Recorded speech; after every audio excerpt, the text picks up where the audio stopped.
اوس خو چې په چغه کړي سړي نه کې یو دوه خطا ورشي په دیوال باندې غریب نه شي کوڅه خطا هغه زمانه پسې ارمان کوم هیر براره نه شي خلکه زه پسې ارمان کوم او څه درته ووایم چې څه پسې ارمان کوم را به نشي بیا را به نشي چېرې دوباره پسې ارمان کوم اوس مې هم په سترګو کې غړېږي څومره ښکلې وه او تېره زمانه راته یادېږي څومره ښکلې وه ښکلې زمانه وه صادقان په هغه وخت کې وو ټیک د زمنم غریبانان په هغه وخت کې وو او خپله بیا ټانګه وه چې خانان په هغه وخت کې وو نه دا رواجونه دومره ګران په هغه وخت کې وو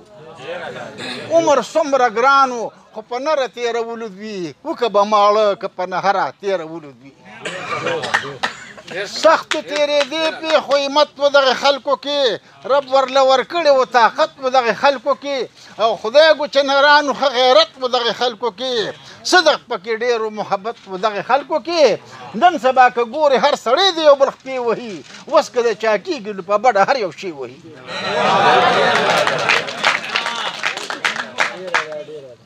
او ډېر کوي تپوس وایي هغه زمانه څنګه وه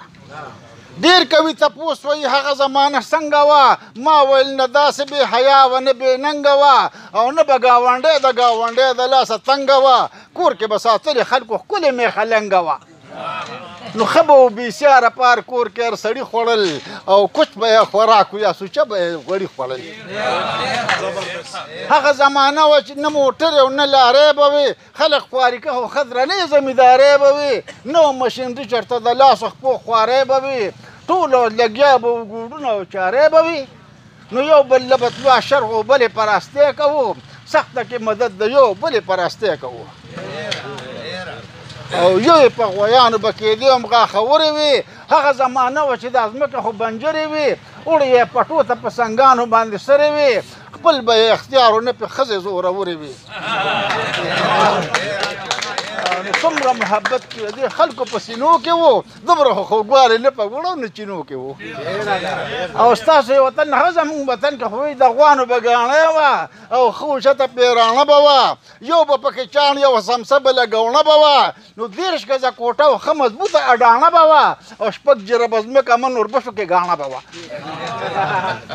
لږو آمدن ډېرې کمزورې دغه ځمکې وې نه لاسورې شوې بله کنډ وچک لکې وې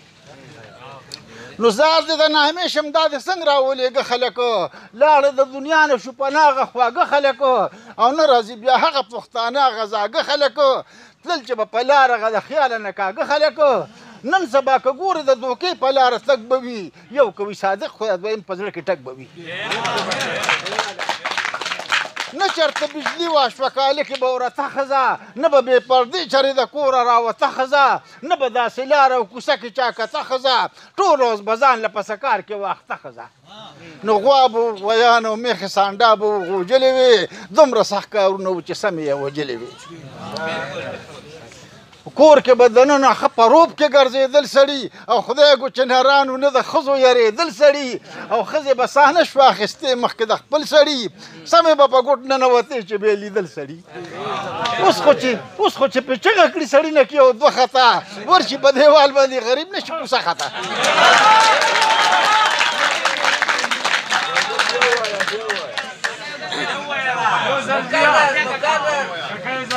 کور کې به دننه ښه په روب کې ګرځېدل سړي او خدای ګوچنرانو نه د ښځو یارېدل سړي ښځې به ساه نه شوه اخیستې مخکې د خپل سړي سمې به په ګوټ ننوتې چې بیا لیدل سړي اوس خو چې په چغه کړي سړي نه کې یو دوه خطا ورشي په دیوال باندې غریب نه شي کوڅه خطا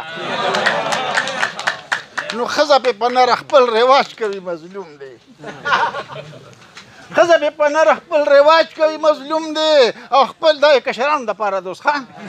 او خپله کور ودانې په دراج کوي مظلوم دی او نه نافرماني نه احتجاج کوي مظلوم دی ډېر خیال د بیګم صاحب د مزاج کوي مظلوم دی نو اوس خو په ډولۍ کې د سړي نه واکې اختیار اخلي او بیا ترې نه ټول عمر د مزدور په شانې کار اخلي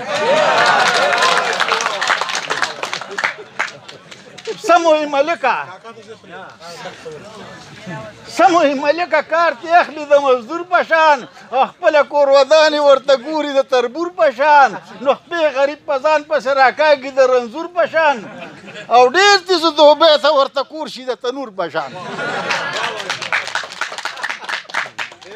ښځه خو د ځان په لباش کې چېرته ګرځي او دی غریب د خېټې په تالاش کې چېرته ګرځي پرېږده چې د خېټې غم کې داسې وي او تر غوندې پرېږده چې په حکم چلوي لکه افسر غوندې او پرېږده چې داسې حکومت کوي د نر غوندې نو پرېږده چې شپه ورځ چلېږي لکه خر غوندې څنګه چې شو زلمې د سرې ډولۍ ارمان به ده کوو څنګه چې شو زلمې د سرې ډولۍ ارمان به ده کوو نو اوس د سیره څو پخېږي یار دا چې واده کوو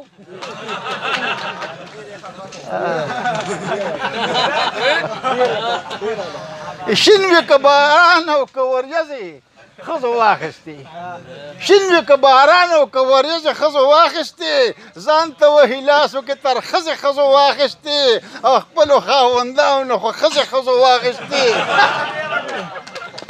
شین وي که باران او که وریځې ښځو واخیستې ځان ته وهي لاسو کې تر ښځې ښځو واخیستې او خپلو خاوندانو خو ښځې ښځو واخیستې نو جیب باندې ډاکې کوي د ورځې ښځو واخیستې داسې د رڼا ورځې ډاکې سره څه نه کېږي داسې د رڼا ورځې ډاکې سره څه نه کېږي او ګل شنه غري امریکې سره څه نه کېږي